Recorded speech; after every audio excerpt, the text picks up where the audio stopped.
Have you ever felt a strange quiet pull in your chest, as if someone somewhere is thinking about you? Not a text, not a call, not a word, just a presence. If you've ever had that sudden ache in your heart, that unexpected warmth in your stomach, or that subtle rush of energy in the middle of a silent afternoon, that's not your imagination. It's something far more ancient, far more powerful. A psychological bond that operates beneath the surface of words. And if you are a woman over 50, this bond often becomes sharper, more attuned, more powerful than it ever was in your youth. Why? Because age isn't a decline of emotional power. It's a refinement of it. And here lies the secret Carl Jung whispered between the lines of his shadow psychology. When two people are deeply connected, their unconscious minds never really stop communicating. Most people believe love is about who calls who first, who texts, who confesses. But in truth, what pulls two people together isn't found in messages. It's found in energy, in unconscious signals that travel like invisible threads between two psyches. And here's the part that most men never understand. When a woman reaches a certain stage in life, she becomes a mirror. A man doesn't just love her. He feels himself through her, and when she learns how to control that energy, she becomes unforgettable.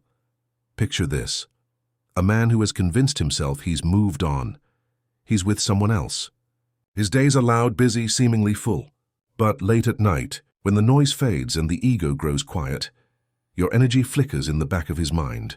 He doesn't even realize it, but his body knows. His unconscious knows. And if you learn how to tune in to feel that signal, you'll sense it too. That's the secret. Not chasing, not begging, not proving your worth, but aligning your energy in a way that silently pulls him into awareness.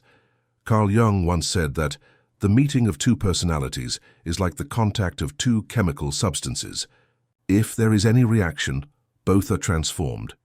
When you shared love, intimacy, or even tension with him, whether years ago or recently, something inside both of you changed. Those unconscious patterns don't disappear. They settle into your energetic blueprint. Most women over 50 don't realize this. They think they have to do more, talk more, try harder. But in truth, the most powerful shift happens when you do less, when you retreat into your own quiet strength. When you stop chasing, you create space. When you create space, you become the echo that his unconscious starts to hear again. And when he feels that echo, even without understanding why, that's when he starts thinking about you. This is not about playing games. This is about awakening the most powerful psychological force in the world, presence. Because presence doesn't scream. It whispers. Presence doesn't beg. It pulls. The human mind is wired to resist what pushes it, but it's drawn like a tide to what silently calls it home. And here's the secret few talk about. A woman in her 50s, with self-awareness and quiet emotional confidence, becomes magnetic on a level that frightens insecure men, and consumes the hearts of the ones who once knew her. This is why ignoring, detaching, and reclaiming your energy doesn't push him away. It anchors you inside his unconscious mind. Think about it. He may not even understand why he thinks of you when he's with someone else. Why your scent flashes through his memory like smoke. Why his chest tightens at a random song. That's because your presence is no longer about memory. It's about imprint. And here's where it gets deeper. Jung believed in something called the collective unconscious, an invisible web of shared symbols and energy. When two people bond emotionally, they form a psychic imprint inside that web. It can't be erased by distance or time. It can only be awakened, and the method to awaken it is shockingly simple, but not easy. It starts with stillness. It starts with choosing not to run after him, not to compete, not to prove. It starts with sitting inside your own power. You are not the same woman you were at 25 or 35. Your energy has matured, deepened, sharpened, and when you learn to direct it inward, not outward, that's when he starts to feel you again. This isn't about manipulation. It's about mastery. It's about understanding that real power doesn't come from making noise. It comes from creating silence that he can't escape. When you do this right, something eerie happens. He will think of you.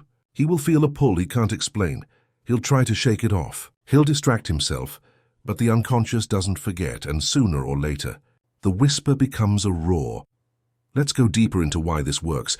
When a man is attracted to a woman, and not just physically but emotionally and unconsciously, She doesn't just live in his memory. She lives in the architecture of his psyche. She becomes part of the symbols that shape his sense of identity. Jung called these archetypes inner blueprints of how we experience love, desire, and connection. A woman he once loved, once felt safe with, or even once felt challenged by, becomes an archetypal figure in his unconscious mind. He might say he's over it. He might even believe it. But his shadow remembers. The shadow, that hidden, silent part of the psyche, doesn't speak in language. It speaks in longing, in sensations, in dreams, in sudden flashes of emotion that feel like they came from nowhere. And if you, as a woman over 50, stop trying to prove your worth to him, and instead lean into your own depth, you awaken that shadow. Here's why this matters. When we chase someone, we stand outside their psyche. When we pull back, they're forced to face the echo of what's missing. This is why ignoring the right way isn't cruelty. It's psychological gravity. The energy you no longer give him becomes a void inside his unconscious, and the unconscious hates voids. It fills them with craving, obsession, and thoughts that seem to come out of nowhere. Have you ever noticed that when you stop texting someone, they suddenly text you more? That's not coincidence. That's their psyche scrambling to restore what it unconsciously depended on. And here's the real beauty of this after 50. At this age, you hold something younger women often haven't fully stepped into yet: emotional sovereignty. You've walked through heartbreaks, betrayals, reinventions. You've learned to stand on your own ground, and that makes your silence heavier, more potent. When he feels your absence, it doesn't feel like losing a fling. It feels like losing a part of himself. This is why, when you center your energy, instead of scattering it outward, he starts feeling you even more intensely. He'll think of you at random hours. He'll feel it in moments of quiet. He'll try to explain it logically, but it won't make sense. Because it isn't logical. It's psychological resonance. Jung believed that our connections live in the unconscious, and our unconscious is like a deep river beneath the surface of life. Most people spend their lives splashing in the shallow water, never realizing the deep current pulling everything beneath. When you practice energetic stillness, meaning you focus on your own emotional center, stop trying to control outcomes, stop reacting to his silence, you stop feeding the shallow. You awaken the deep current, and that's where obsession grows. This is why when a woman reaches her 50s and finally reclaims her quiet power, men who once underestimated her start feeling her like a ghost they can't outrun. She's not begging. She's not proving. She's simply present. And presence, when wielded right, is the most intoxicating thing a man will ever feel. The most powerful connections are not written in words, nor are they built in the bright light of constant attention. They're forged in silence, in moments when two souls meet beneath the surface of everyday noise. And when a woman reaches a certain age, and especially after 50, she steps into a realm of quiet power most people never fully understand. This is not the power of youth, of trying to impress, of chasing validation. This is the power of presence, of stillness. Of knowing who you are so deeply that others can feel you even when you say nothing. That's why this method works.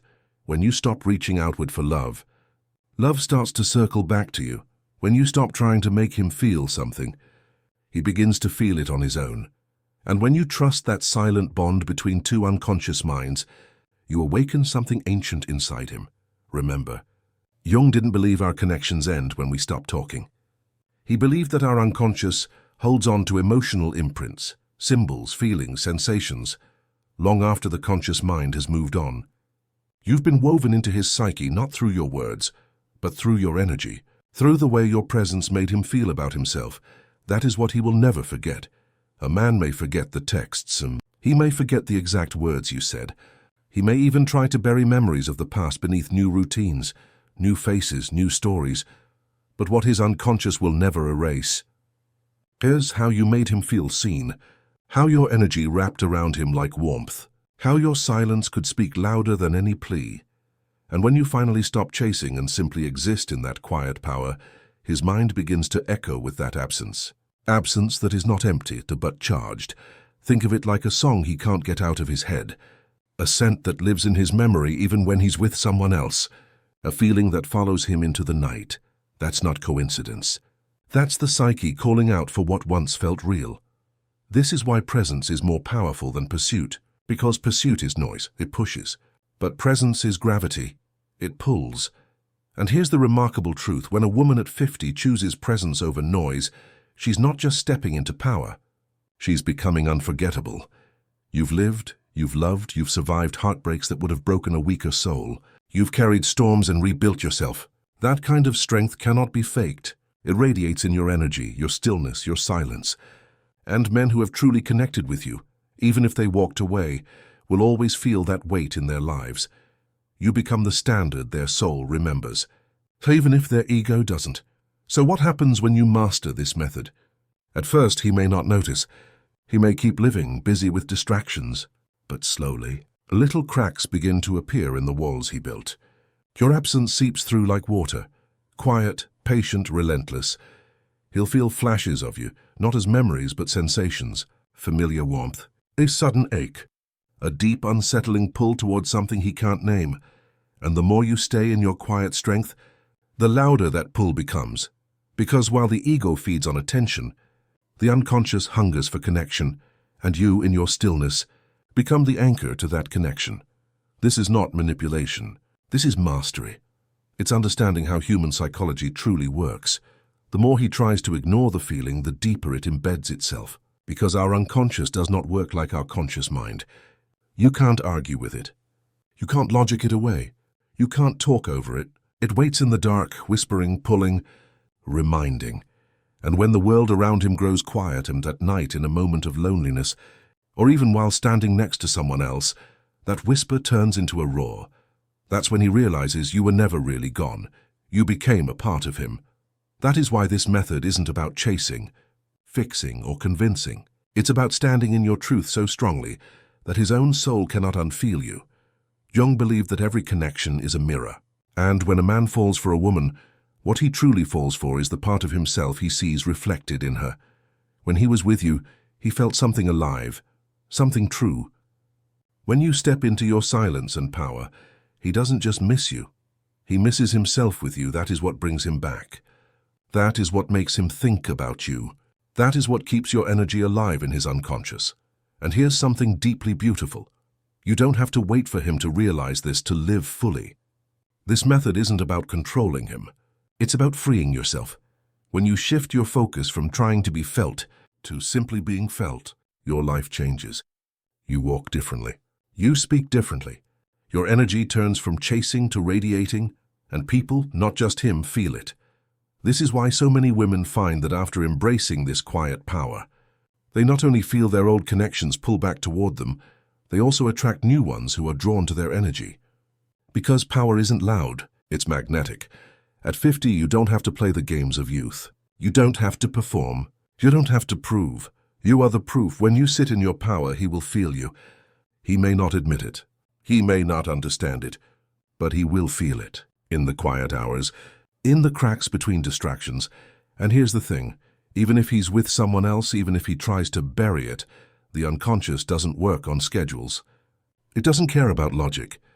It only knows the truth, and the truth is the kind of woman you become after 50, the kind who doesn't chase, who stands in stillness, who radiates presence, is unforgettable. He may never say it out loud, he may never show up at your door, but he will carry you like a quiet flame, because when a woman stops fighting for a place in a man's life, she often ends up living in his mind rent-free. So don't fear silence. Don't fear distance.